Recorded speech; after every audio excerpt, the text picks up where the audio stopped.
21 अप्रैल आज की सबसे बड़ी खबर।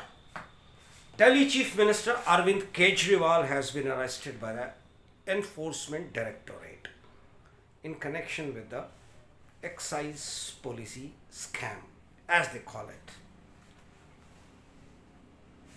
He is the second Chief Minister of late to be taken into custody by the ED on different charges, of course. Arvind Kejriwal ji excise scam के मामले में गए, उनसे पहले झारखंड के मुख्यमंत्री हेमंत सोरेन लैंड स्कैम के मामले में गए ईडी के द्वारा ही। एनफोर्समेंट डायरेक्टोरेट, बच के रहिएगा, बच के रहिएगा। कहते हैं ना, power corrupts, absolute power corrupts absolutely.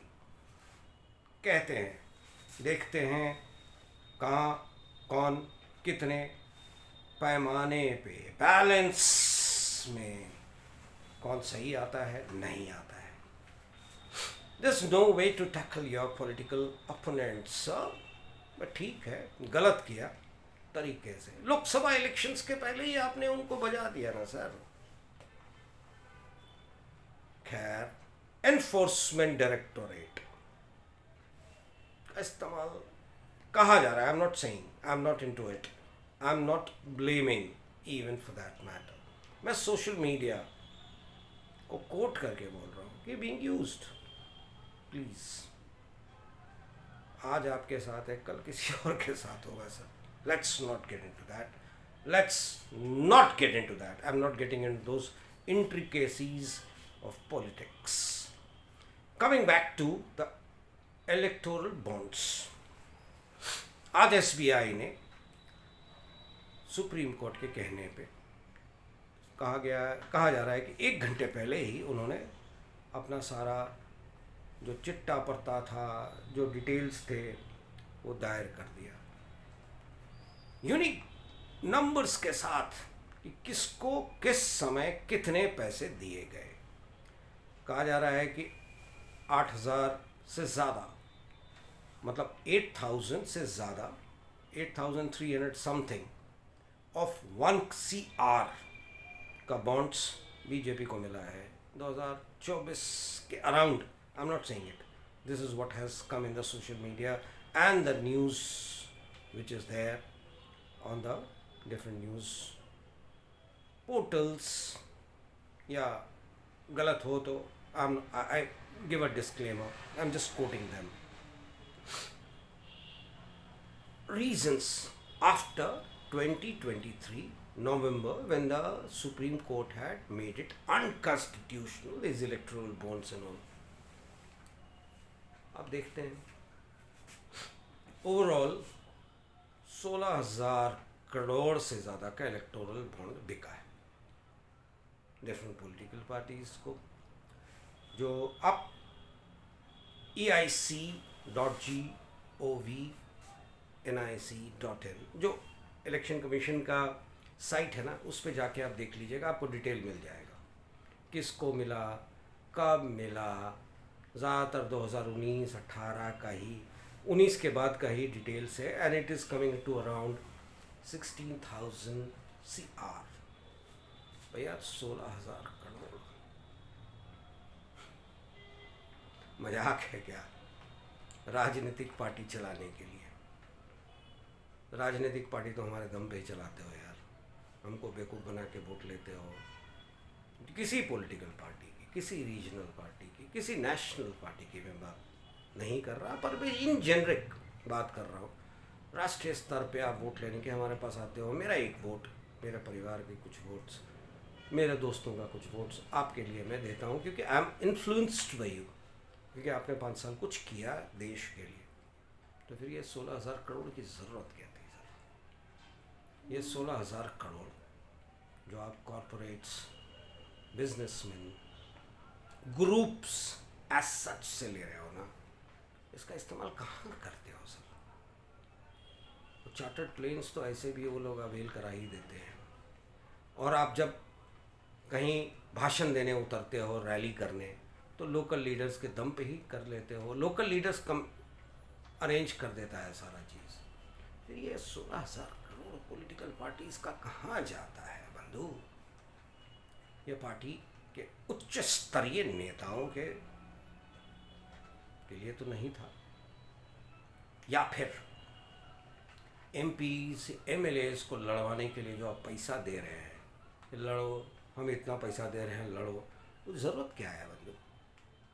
MP या एमएलए की सीट के लिए जो कैंडिडेट को तुम प्रेजेंट करते हो, किसी पॉलिटिकल पार्टी की मैं बात कर रहा हूँ, अगर वो आम जनता से जुड़ा हुआ नहीं है तभी आप पैसे दे रहे हो ना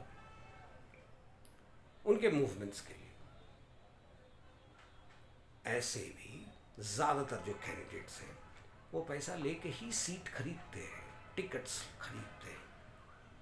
तो उनके पास पैसा होता है टिकट खरीदने का, तो इलेक्शन लड़ने के लिए तो होगा ही ना। आम जनता से ऐसे भी वो कहीं ना कहीं से इंतज़ाम कर ही लेते हैं। फिर आप राष्ट्रीय स्तर पे 16,000 करोड़ का बॉन्ड लेके राष्ट्रीय पार्टी या रीजनल पार्टीज क्यों सरवाइव करने की कोशिश कर रहे हो? या अपने को, अरे क्या ज़रूरत है इसकी? Let me be clear to you all कि हम आपको वोट देते, आपसे मैंने 1 रुपया नहीं लिया, तो फिर ये 1,000 करोड़ का 1%, मैं 0.0000% भी मुझे नहीं मिला, पर मेरा वोट तो आपको मिला ना।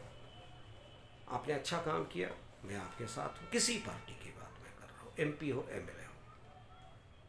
नहीं किया, नहीं देंगे।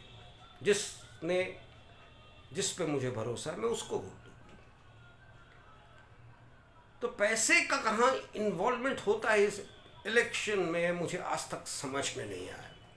नहीं, समझने की बात तो है, मैं देखता हूँ as a media person, I have seen the money moving around, the money fleeing, the money, कैसे मूवमेंट होता है पैसे का। लोग लेते हैं, देते हैं, रैलीज करते हैं, स्पीच के दौरान हज़ारों की तादाद में दिखाने के लिए कि मेरे पास 1,000 लोग आए, लाख लोग आए, 10,000 लोग आए।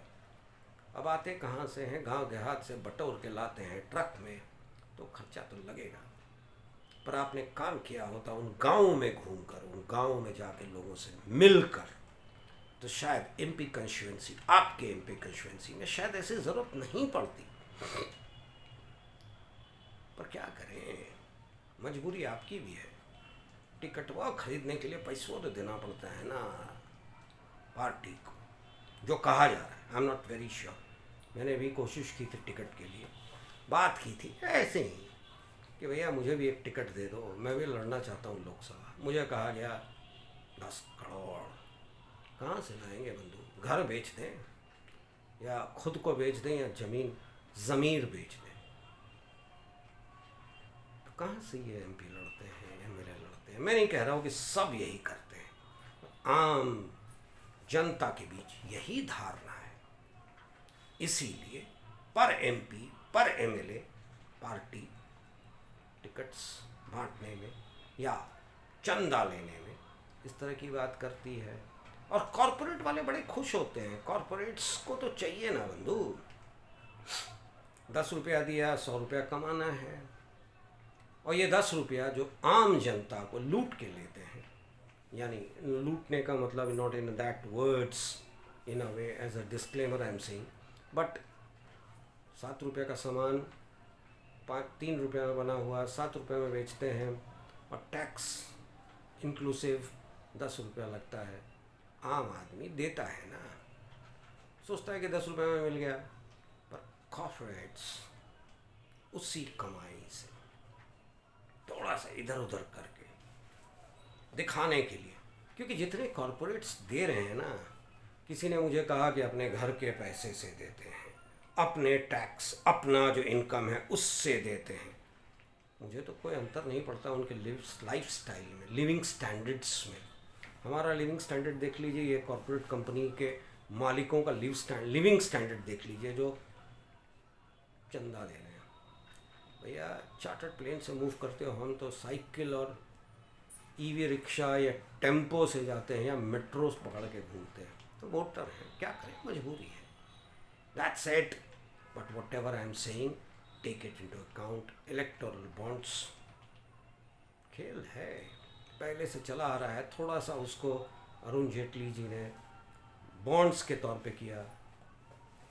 समय कह दिया कि जो दे रहा है उसका नाम नहीं डिक्लेयर होना चाहिए. खैर, supreme court has made it very clear कि नाउ whoever has paid, किसको गया, यूनिक नंबर्स क्लैरिफाई होनी चाहिए. आम आदमी के सामने ये बातें आएंगी ना, और आप देखिए किसको कितना मिला, कैसे मिला, कब मिला और किसने दिया. अकॉर्डिंगली आप उस हिसाब से अपने वोट्स को डिसाइड कीजिए. खैर, तीसरी खबर जो मेरे हिसाब से आज की तारीख में मैंने भी आपके साथ शेयर किया था, सेफोलॉजी जो अपना है सर्वे के बेसिस पे, आज की तारीख में जो मुझे दिख रहा है, मुझे नहीं लगता कि बीजेपी प्लस, मतलब एनडीए की बात मैं कर रहा हूँ, जो अलाइड पार्टीज हैं, they are getting less than 370 के आसपास ठेक जाएंगे. इसमें 400 तो मुश्किल है क्योंकि अपोजिशन नहीं है. देयर इज़ अ फॉल्ट, या कहिए गलती है हमारी, हमने अपोजिशन को दरकिनार कर दिया. रीजंस थे, रीजनल फोर्सेस, ये वो जो भी थे, व्हाटएवर इट बी, आप खुद देखिए.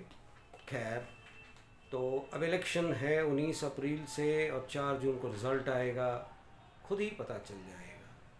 पर ये जो इलेक्टोरल बॉन्ड है, या फिर इसके पहले जो मैंने आपके साथ शेयर किया था, उस खबर पे आप स्टैंड कीजिए. वोट देते समय सोचिए, शायद बदलाव आपके हाथ में ही है. देखिए 2024 क्या होता है. Let's see, let's watch, find it and work out for it. Thank you very much. See you again tomorrow.